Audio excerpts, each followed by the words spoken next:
My name is DeLeonibus. I am doing a mass exodus from the Dust Bowl. Okies encounter discrimination in California. During the 1930s, drought, heat, bad farming habits, and the Great Depression caused the Great Plains to dry up and blow away with the wind in an event called the Dust Bowl. This man-made and natural disaster prompted a mass exodus in which indebted farmers migrated to California and other western states to explore new farming and job opportunities, only to encounter poverty and discrimination when they arrived.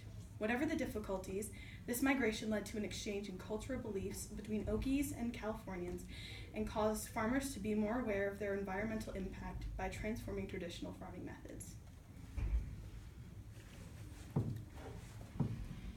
My name's Florence Thompson. You promised that won't get published in your newspaper, right? Good. My kids have already been through enough. They don't need any more embarrassment. So you want to know how I got here? All right. Well, in 1862, when the U.S. enacted the Homestead Act, my parents moved out to the panhandle of Texas. They heard of a land with an endless ocean of grass. It's not what they found when they got there, but they made it work. Turned a so-called no man's land into a prosperous farmland. We sold wheat and corn, and we even had a few cows and chicken. And in 1920, we were one of the first families in Dalhart to buy a John Deere tractor. And boy, did it transform our little farm. My pa would be out plowing from dawn to dusk, and when he came, my brother George and David would go out and plow on that. I was one of 12 children. And then wheat hit an all-time high of $2.14, and we sold a lot of it. We weren't rich, but we weren't poor neither.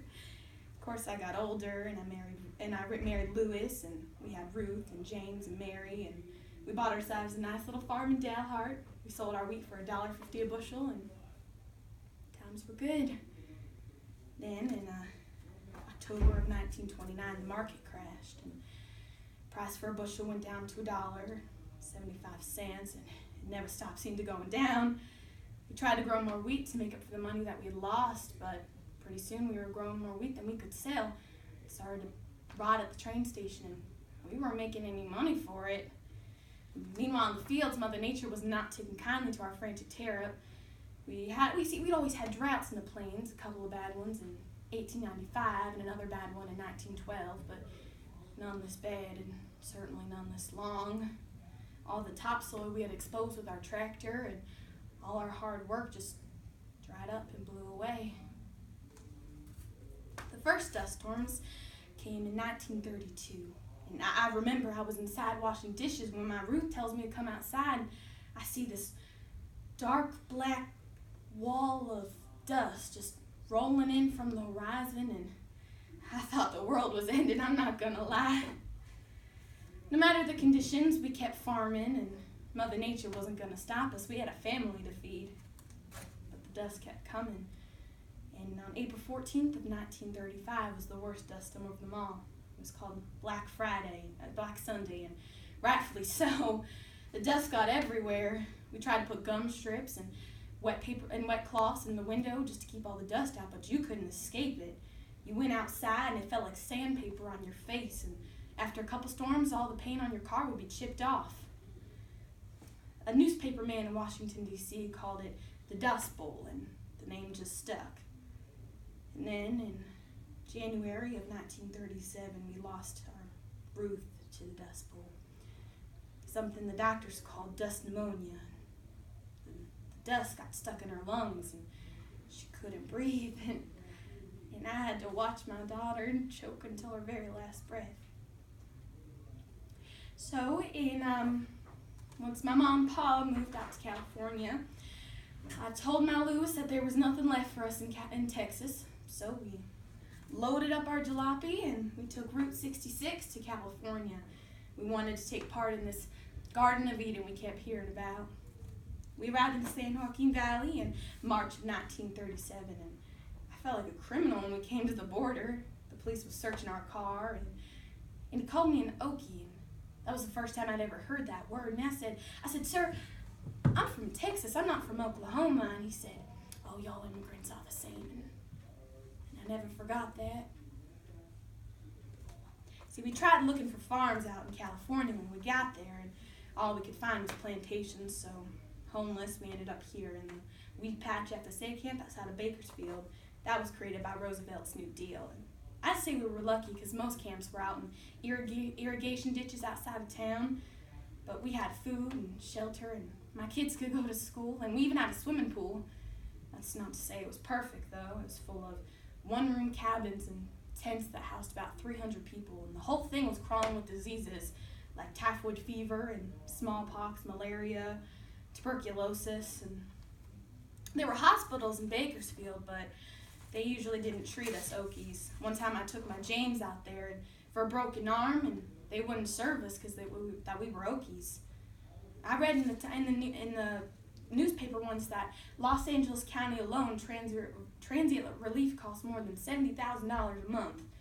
It was not shown because more people came from the plains and conditions just got worse and worse. See, Lewis and I tried to work every job that we could to take care of our children. I worked in bars, fields, hospitals, anything I could. And then during cotton season, I worked on a plantation that paid about 50 cents for every 100 pounds of cotton that I picked. I picked about 500 pounds every day, so I made about $250 a day, which wasn't too bad.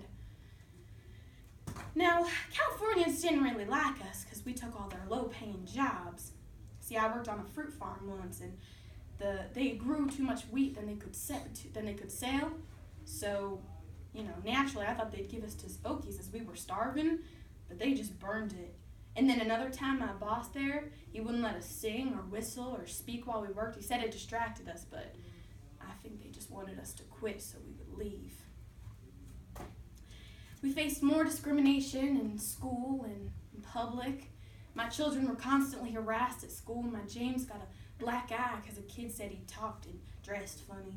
One time I was walking down the street in Bakersfield holding my little Mary's hand, and a man called me a communist spy. Now, I had been called a lot of things in my life, but that was certainly the most ridiculous one. Another time, Lewis and I made a little extra money, so we decided to take the kids to the movie theater. When we got there, they said that we had to go sit up in the balcony because we were Okies. I had to sit with all the black folks, and I never felt so insulted and helpless in my life. See, after the Pearl Harbor attacks, on December 14th of 1941, the U.S. got involved in the war against Nazi Germany and Japan, and so everyone enlisted, and everyone wanted to help, and Okies enlisted, and once we did that, our discrimination just seemed to fade away. Since we enlisted, all our low-paying jobs were open to anyone. And see, my Lewis enlisted, and he's in Hawaii, God bless him. That's why we're still here in Weed Patch. I work in a hospital, so it's hard to buy a house when you only have one good income coming in. Now, as the world war is coming to an end, I'm starting to see that our Okie culture is coming in everywhere in California. Our Protestant and Southern Baptist churches are everywhere, and our strong sense of family and our hard-working attitudes have become a value here. Our food, like biscuits and gravy and cornbread and milk, and beans and hammock all from home, are now in restaurants everywhere you go. Conservative political views of ours, our country music, they're everywhere in California. I think we're really starting to become Californians. Some of us are teachers, and lawyers, and politicians, preachers. Some of us still stayed farmers, but none of us face the discrimination of the past. In 1942, about 2 years ago, there was a shortage of labor because of everyone going off to the war.